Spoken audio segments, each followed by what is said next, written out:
Shalom, selamat pagi Bapak Ibu Saudara-saudara yang dikasihi dan juga diberkati oleh Tuhan. Sukacita mewarnai hati kita bahwa kasih Allah selalu melimpah dalam hidup kita. Bahagia sekali Bapak Ibu Saudara-saudara, kita kembali berjumpa dalam Renungan Pagi edisi Jumat 25 Februari 2022. Mari kita membuka hati kita untuk mendengarkan kebenaran firman-Nya. Mari kita berdoa. Pagi ini ya Tuhan, waktu yang tepat untuk kami mengumpulkan semangat kami untuk beraktivitas seharian penuh. Dan hanya satu alasan yang membuat kami untuk terus bersemangat dan bahagia dalam hidup ini, yaitu kasih Tuhan yang sempurna, yang setia menuntun langkah kehidupan kami sampai saat ini. Terima kasih Tuhan untuk segala pemberian yang indah, terkhusus saat kami diperkenankan untuk mengalami sentuhan melalui firman-Mu. Jamalah hati setiap kami Tuhan, sehingga firman ini dapat kami mengerti. Dan kiranya juga Tuhan, firman yang kami dengarkan ini membangun iman percaya kami kepada Tuhan kami Yesus Kristus, sehingga hidup kami semakin diperbaharui dari hari ke hari. Berbicaralah kepada kami ya Tuhan, karena kami telah sedia untuk mendengar. Di dalam nama anak-Mu Yesus Kristus kami berdoa. Amin. Pembacaan kita terambil dari Lukas 12 ayat 13 sampai ayatnya yang ke-21, yang berbunyi demikian. Seorang dari orang banyak itu berkata kepada Yesus, "Guru, katakanlah kepada saudaraku supaya ia berbagi warisan dengan aku." Tetapi Yesus berkata kepadanya, "Saudara, siapakah yang telah mengangkat aku menjadi hakim atau pengantara atas kamu?" Katanya lagi kepada mereka, "Berjaga-jagalah dan waspadalah terhadap segala ketamakan. Sebab walaupun seorang berlimpah-limpah hartanya, hidupnya tidaklah tergantung daripada kekayaannya itu." Kemudian ia mengatakan kepada mereka suatu perumpamaan, katanya, "Ada seorang kaya, tanahnya berlimpah-limpah hasilnya. Ia bertanya dalam hatinya, 'Apakah yang harus aku perbuat sebab aku tidak mempunyai tempat di mana aku dapat menyimpan hasil tanahku?' Lalu katanya, 'Inilah yang akan aku perbuat. Aku akan merombak lumbung-lumbungku dan aku akan mendirikan yang lebih besar, dan aku akan menyimpan di dalamnya segala gandum dan barang-barangku. Sesudah itu aku akan berkata kepada jiwaku, jiwaku, ada padamu banyak barang, tertimbun untuk bertahun-tahun lamanya. Beristirahatlah, makanlah, minumlah, dan bersenang-senanglah.'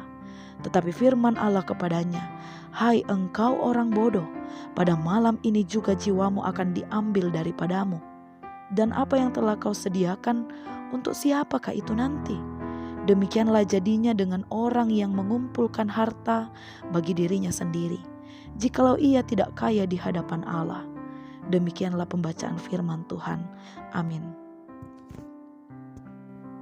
Bapak, Ibu, Saudara-saudara, ada penyakit di zaman sekarang yang sangat sulit untuk sembuh, tetapi menjangkiti banyak orang tanpa terkecuali hamba-hamba Tuhan, yaitu penyakit ketamakan.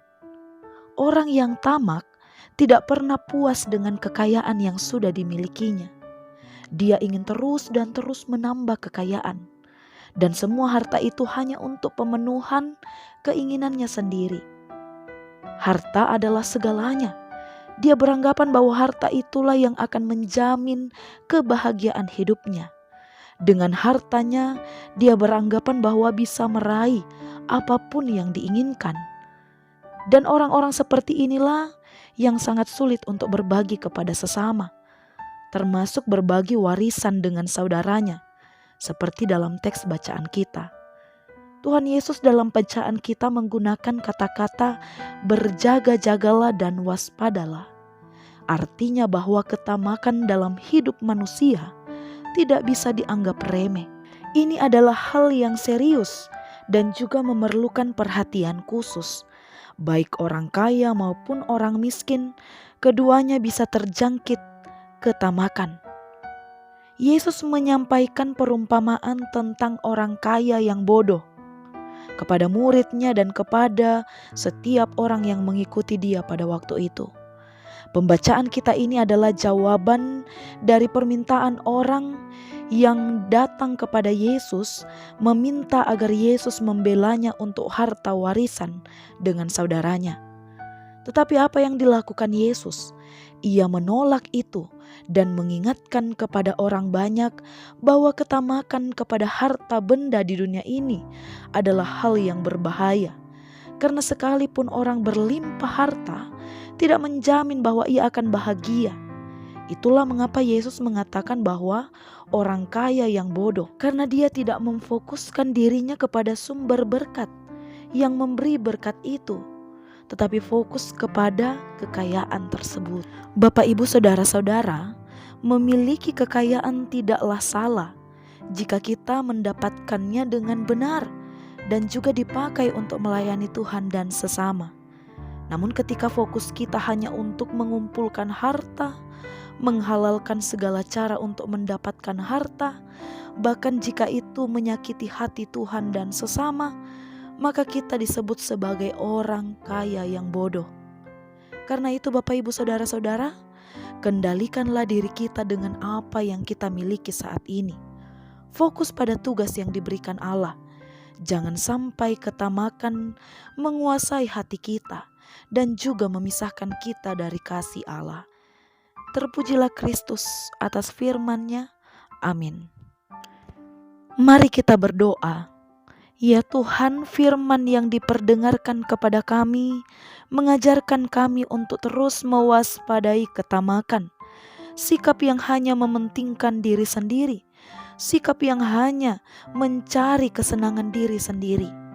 Kami ingin belajar Tuhan untuk lebih mengendalikan diri kami dengan apapun yang kami punya, menggunakan apapun yang kami miliki ini untuk melayani Tuhan dan sesama kami. Kami memohon pengampunan-Mu ya Tuhan, jika dalam proses perjalanan kehidupan kami hanya sibuk untuk mencari harta dan memuaskan diri kami sendiri tanpa peduli terhadap keadaan sekitar kami. Kami juga memohon ampun Tuhan, jika dalam hidup ini kami pernah menghalalkan segala cara untuk mendapatkan keuntungan diri sendiri. Kami memohon Roh Kudus Tuhan yang mengubah hidup kami, agar kami lebih memanfaatkan hidup ini untuk melayani Tuhan. Kami memohon Roh Kudus-Mu ya Tuhan, yang akan mengubah hidup kami menjadi lebih baik, dan juga untuk terus mengajarkan kami menjadi kaya akan kasih di hadapan Tuhan. Ya Tuhan, di pagi hari ini kami juga datang untuk mendoakan saudara-saudara kami yang terbaring lemah karena sakit penyakit, yang sungguh merindukan pemulihan dari Tuhan. Jamahlah ya Tuhan, berikan pemulihan, yakinkan kepada mereka bahwa Tuhan akan memberikan yang terbaik dalam hidup mereka tepat pada waktunya. Bagi saudara-saudara kami yang berduka Tuhan, hiburkan mereka, beri kekuatan di dalam mereka melanjutkan perjuangan hidup mereka. Kiranya Tuhan, kasih Tuhan akan Tuhan nyatakan, memulihkan hati yang terluka karena kehilangan. Bagi saudara-saudara kami yang sedang bergumul dengan berbagai macam masalah dan tantangan, berikanlah solusi dan jalan yang terbaik ya Tuhan. Berikan hikmat agar mereka bisa menyelesaikan masalah dengan bijak. Bagi setiap kami dengan tugas dan pekerjaan kami masing-masing hari ini, kami serahkan Tuhan kepadamu. Kiranya Tuhan tetap memakai kami dengan cara Tuhan yang sungguh luar biasa, sehingga kami dapat menjadi berkat. Ya Tuhan, kami juga berdoa bagi anak-anak terkasih yang ada di rumah, yang ada di sekolah, yang saat ini juga berada di tanah perantauan. Dimanapun mereka berada saat ini Tuhan, berkati mereka dalam tugas aktivitas hari ini. Kiranya mereka dapat melakukan yang terbaik untuk kemuliaan nama Tuhan. Ya Tuhan, pada akhirnya Kami mau menyerahkan keberadaan hidup kami hanya ke dalam tangan pengasihan-Mu.